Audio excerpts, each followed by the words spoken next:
നെതന്യാഹുവിന് ഭ്രാന്താണെന്ന് American president Donald Trump.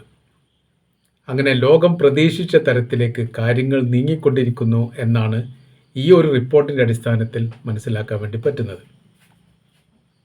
അനാവശ്യമായിരിക്കുന്ന യുദ്ധത്തിലേക്ക് ലോകത്തെ എടുത്തെറിഞ്ഞത് യഥാർത്ഥത്തിൽ ഇസ്രായേലാണ്.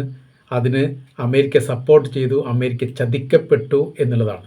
പലതരത്തിലും പല കോണിലും ഈ വിഷയവുമായിട്ട് ബന്ധപ്പെട്ട കാര്യം ഡൊണാൾഡ് ട്രംപിനോട് നേരിട്ട് തന്നെ പറഞ്ഞിട്ടുണ്ട്. നിങ്ങൾ ചതിക്കപ്പെടുകയാണ്, നിങ്ങളെ കുഴിമാടത്തിലേക്ക് എത്തിക്കാനുള്ള ശ്രമമാണ് ഇസ്രായേൽ നടത്തുന്നത്.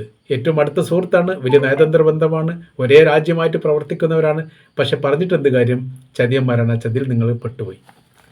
ഇപ്പോൾ ഏറ്റവും ഒടുവിൽ ഈ ഒരു വിഷയം ഭ്രാന്താണ് എന്നതടക്കമുള്ള ഏറ്റവും മോശപ്പെട്ട അസഭ്യവും പുലഭ്യവും വിളിച്ചു പറയുന്ന തരത്തിലേക്ക് ഡൊണാൾഡ് ട്രംപിനെ എത്തിക്കാനുള്ള കാരണം വിശദീകരിക്കുന്നത് ഇങ്ങനെയാണ്.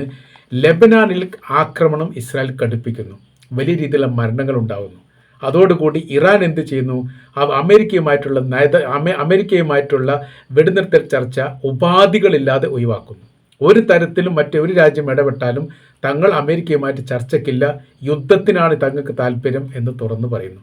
അപ്പോൾ ഏതെങ്കിലും തരത്തിൽ വെടിനിർത്തലുമായിട്ട് ബന്ധപ്പെട്ട കാര്യത്തിലൂടെ ഈ പ്രശ്നത്തിന് പരിഹാരം ഉണ്ടാക്കാൻ വേണ്ടി കഠിന ശ്രമം അമേരിക്ക നടത്തുന്ന സമയത്താണ് ലെബനാനിലേക്ക് വീണ്ടും ആക്രമണം നടത്തുന്നത്.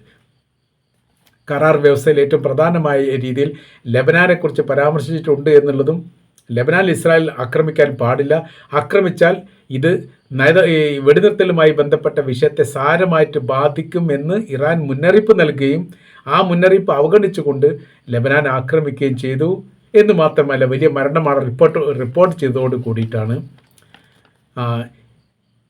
അമേരിക്കയുമായിട്ടുള്ള വെടിനിർത്തൽ ചർച്ച പൂർണ്ണമായ രീതിയിൽ ഉപാധികളില്ലാത്ത രീതിയിൽ ഒഴിവാക്കി എന്ന് ഇറാൻ പറഞ്ഞത്. ഇതിൽ അരിശം പൂണ്ടിട്ടാണ്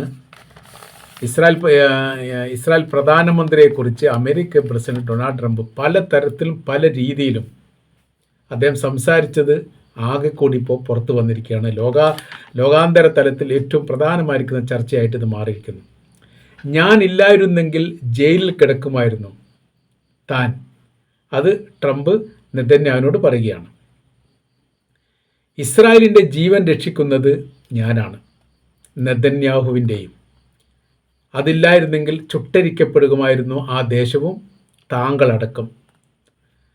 തന്നോട് നെതന്യാഹുവിനോട് ലോകത്തിന് വെറുപ്പാണ്. ആ വെറുപ്പ് ഇസ്രായേലിലെ ജനങ്ങളോടും ഇപ്പോൾ ലോകത്തിനുണ്ട്.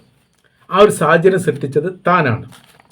നെതന്യാഹു താൻ വെറുക്കപ്പെട്ടവനാണ്, മരവായാണ്. ഞാനാണ് നിന്നെ രക്ഷിക്കുന്നത്. നയതന്ത്രവുമായിട്ട് ബന്ധപ്പെട്ട എല്ലാ കാര്യങ്ങളും കോപ്പ് കുത്തിയിട്ട് വളരെ കൃത്യതയോടുകൂടി നേരിട്ടുള്ളൊരു സംഭാഷണമാണ് ഇപ്പോൾ ചോർന്നിരിക്കുന്നത്. ട്രംപ് നെതന്യാഹുവിനെ എടുത്തിട്ടടിച്ചു എന്നൊക്കെയാണ് ചില മാധ്യമ മീഡിയകളുടെ ഹെഡിങ് കാണാൻ വേണ്ടി സാധിക്കുന്നത്. ഇസ്രായേലിന് ലോകം വെറുക്കാനുള്ള പ്രധാനമായിരിക്കുന്ന കാരണം നെതന്യാഹുവാണ്.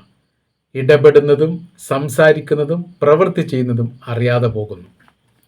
ലോകത്തിനൊരു സ്പന്ദനമുണ്ട്. ആ സ്പന്ദനം എന്താണ് എന്ന് മനസ്സിലായിട്ടില്ലെങ്കിൽ വലിയ രീതിയിലുള്ള അപകടം നമ്മൾക്കുണ്ടാവും.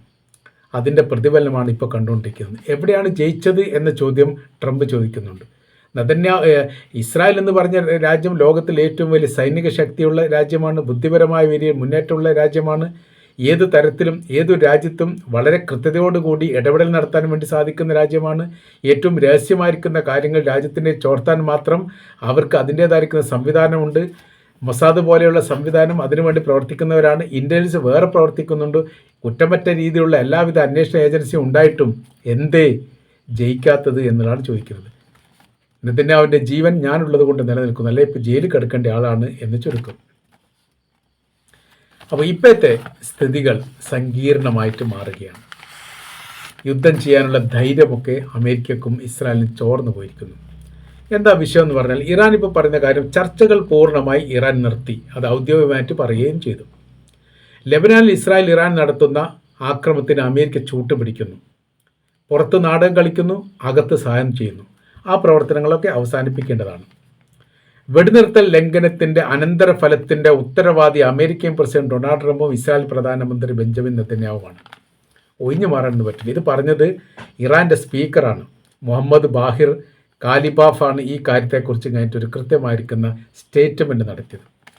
ഇറാൻ്റെ വിദേശകാര്യമന്ത്രി അബ്ബാസ് അറാഗ്ചി അതിനോട് തുടർച്ചയായ രീതിയിൽ ഇതിന് സപ്പോർട്ട് ചെയ്തുകൊണ്ട് അദ്ദേഹം സംസാരിച്ചു. ഇപ്പോൾ ട്രംപ് പറയുന്ന കാര്യം ഇങ്ങനെയാണ്: യുദ്ധവുമായിട്ട് ബന്ധപ്പെട്ട കാര്യം, ആക്രമണവുമായിട്ട് ബന്ധപ്പെട്ട കാര്യത്തൊന്നും അല്പാൽപമായിട്ട് പിറകോട്ട് നിൽക്കുകയാണ്. പകരം ബോംബിന് പകരം ഉപരോധം കടുപ്പിക്കാൻ വേണ്ടിയിട്ട് തീരുമാനിക്കുന്നു എന്നുള്ളതാണ്. അത് ഏത് മേഖലയിൽ എങ്ങനെ ഉപരോധം എന്നതിനെക്കുറിച്ചുള്ള വിവരങ്ങളൊന്നും അതിൽ പറയുന്നില്ല. നിലവിലിപ്പോൾ ഉപരോധമുണ്ട്. ഹോർമുസ് കടലുമായിട്ട് ബന്ധപ്പെട്ട് ഇറാൻ്റെ കപ്പലുകൾ അതിർത്തി കടന്നു പോകുന്ന സമയത്ത് അറേബ്യൻ കടൽ ഭാഗത്ത് വെച്ചിട്ടാണ് അവർ തടയുന്നത് അല്ലെങ്കിൽ തിരിച്ചയക്കുന്നത്. അതുമായിട്ട് ബന്ധപ്പെട്ട വിഷയങ്ങൾ ഇപ്പോൾ നിലനിൽക്കുന്നു. ആ ഉപരോധം കടുപ്പിക്കാൻ വേണ്ടിയിട്ടാണോ അല്ലെങ്കിൽ സാമ്പത്തിക ഉപരോധം നിലവിലെ സാഹചര്യത്തിൽ ഇറാനിലുണ്ട്. അത് 10-40 വർഷമായിട്ട് തുടരുന്നതാണ്. വല്ലപ്പോഴും 1-2 മാസമൊക്കെ ഒഴിവാക്കും. തൊട്ടടുത്ത മാസം അതിനേക്കാൾ കനത്തിൽ അവരത് പ്രഖ്യാപിക്കുകയും ചെയ്യും. ഇതൊരു നാടകത്തിൻ്റെ ഭാഗമായി അങ്ങനെ തുടരുന്നതാണ്. ഇതാണോ എന്നുള്ളതിനെക്കുറിച്ചുള്ള വിവരങ്ങൾ ഏതായാലും പുറത്തു വന്നിട്ടില്ല. ഇപ്പോൾ ഒരു കാര്യം കൃത്യമാണ്, അത് അമേരിക്കയിൽ നിന്ന് അറേബ്യൻ രാജ്യങ്ങളും മുസ്ലിം രാജ്യങ്ങളും അകന്നു പോകുന്നു. അത് ട്രംപിനെ സംബന്ധിച്ചിടത്തോളം അല്ലെങ്കിൽ ഭാവിയിലുള്ള അമേരിക്കയെ സംബന്ധിച്ചിടത്തോളം അത് വലിയ രീതിയിലുള്ള ആഘാതമുണ്ടാക്കും. സാമ്പത്തികമായിരിക്കുന്ന പ്രശ്നത്തിലേക്ക് അമേരിക്കയെ കൊണ്ടെത്തിക്കും. ലോകത്ത് ഏറ്റവും കൂടുതൽ പെട്രോളിയം വിൽപ്പന നടത്തുന്ന രാജ്യങ്ങളിൽ അമേരിക്കയുടെ പേരുണ്ട്.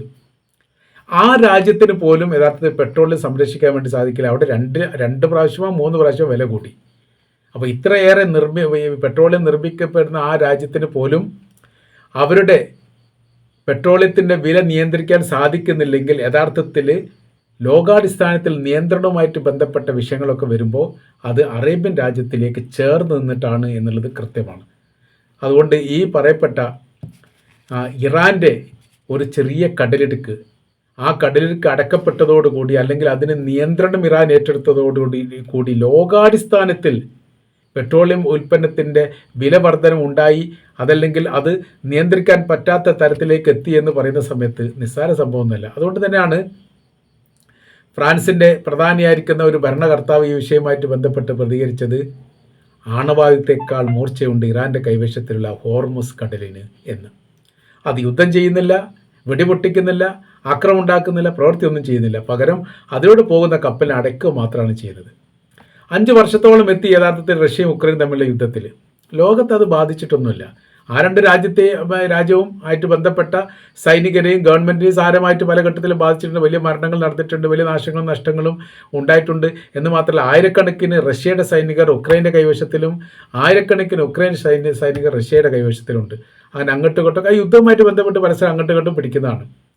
ഈ തരത്തിലൂടെ പ്രയാസകരമായിരിക്കുന്ന ഘട്ടത്തിലൂടെ കടന്നു പോകുന്നുണ്ടെങ്കിൽ അത് പെട്രോളിയത്തെ ബാധിച്ചിട്ടില്ല, സാമ്പത്തിക മേഖലയെ ബാധിച്ചിട്ടില്ല, ലോകത്തെ ബാധിച്ചിട്ടില്ല. ഇപ്പോഴും അങ്ങനെ ഒരു യുദ്ധം ഉണ്ടോ എന്ന് അറിയാത്ത രാജ്യങ്ങളാണ് കൂടുതലുള്ളത്. ചിലർക്ക് അത് ആ യുദ്ധം കഴിഞ്ഞു പോയിട്ടുണ്ട് എന്ന് വിശ്വസിക്കുന്നവരുണ്ട്. എന്നാൽ ഇറാനിലേക്ക് നോക്കുന്ന സമയത്ത് അമേരിക്ക ഇറാൻ ആക്രമിച്ചതോടുകൂടി റൂട്ട് മാറി. ഇത് മാരകമായിരിക്കുന്ന ഉക്രൈൻ റഷ്യൻ യുദ്ധം പോലെയുള്ള യുദ്ധം നടന്നിട്ടൊന്നുമില്ല. ഒറ്റപ്പെട്ട രീതിയിലുള്ള മിസൈൽ ആക്രമണങ്ങൾ, ഡ്രോൺ ആക്രമണങ്ങൾ, ബോംബ് സ്ഫോടനങ്ങൾ അങ്ങനെയൊക്കെ നടന്നിട്ടുണ്ട്. അതിപ്പോൾ നടക്കുന്നുമുണ്ട്. അങ്ങനെ ചെറിയ സംഭവം ഉണ്ടായതോട് കൂടിയിട്ട് പ്രഖ്യാപനം നടത്തിയത് ഇറാനാണ്. തങ്ങളുടെ രാജ്യാതിർത്തിൻ്റെ ഭാഗമാണ് ഹോർമുസ് കടൽ എന്നതിനാൽ തങ്ങളുടേതാണ്. തങ്ങൾ അതിനെ അവിടെ ഉപരോധം ഏർപ്പെടുത്താൻ പോവുകയാണ്, നിയന്ത്രണം ഏർപ്പെടുത്താൻ പോവുകയാണ്. ഇവിടുന്ന് ഒരു കപ്പൽ അതിർത്തി കടക്കണമെങ്കിൽ തങ്ങൾക്ക് ചുങ്കം തരേണ്ടതുണ്ട്. കാര്യം ഇത് ഞങ്ങളുടേതാണ്. അത് ഒഴിവാക്കാൻ വേണ്ടിയിട്ടാണ് അമേരിക്ക ശ്രമം നടത്തിയത്. നമുക്കറിയാവുന്നതാണ്. ഇപ്പോൾ ആ റൂട്ടൊക്കെ മാറി ഇപ്പോൾ ഇസ്രായേലിൻ്റെ പ്രധാനമന്ത്രി ബെഞ്ചമിൻ നെതന്യാഹുവിൻ്റെ നെഞ്ചിലേക്കാണ് യഥാർത്ഥത്തിൽ അമേരിക്കൻ പ്രസിഡന്റ് ഡൊണാൾഡ് ട്രംപ് കൊത്തിയിറക്കിയത് എന്നുള്ളതാണ് ഇതിൻ്റെ യാഥാർത്ഥ്യം. ഇങ്ങനെയൊന്നും പറയാറില്ല. കാരണം എന്ന് വെച്ചാൽ ഇസ്രായേൽ മിഡിൽ ഈസ്റ്റിൻ്റെ മേഖലയിൽ നിലനിൽക്കുക എന്നുള്ളത് ഏറ്റവും കൂടുതൽ ആവശ്യം ഇസ്രായേലിനേക്കാണ് അമേരിക്കക്കാണ്. അപ്പോൾ എല്ലാ രീതിയിലുള്ള ആയുധങ്ങളും വെടിക്കോപ്പുകളും നൽകുന്ന ആരാണ്? അമേരിക്കയാണ്. 65 മുതൽ 75% വരെ ഇസ്രായേൽ ഉപയോഗിക്കുന്ന ആയുധങ്ങളെല്ലാം അമേരിക്കൻ നിർമ്മിതമാണ്. ഇതൊക്കെ വെറുതെ കൊടുക്കുന്നതാണ്, പൈസ കൊടുക്കുന്നതല്ല. ഒരുപക്ഷെ പിന്നീട് സാമ്പത്തിക ഇടപാടുകളൊക്കെ നടത്താൻ സാധ്യത ഉണ്ട് എന്ന് മാത്രം.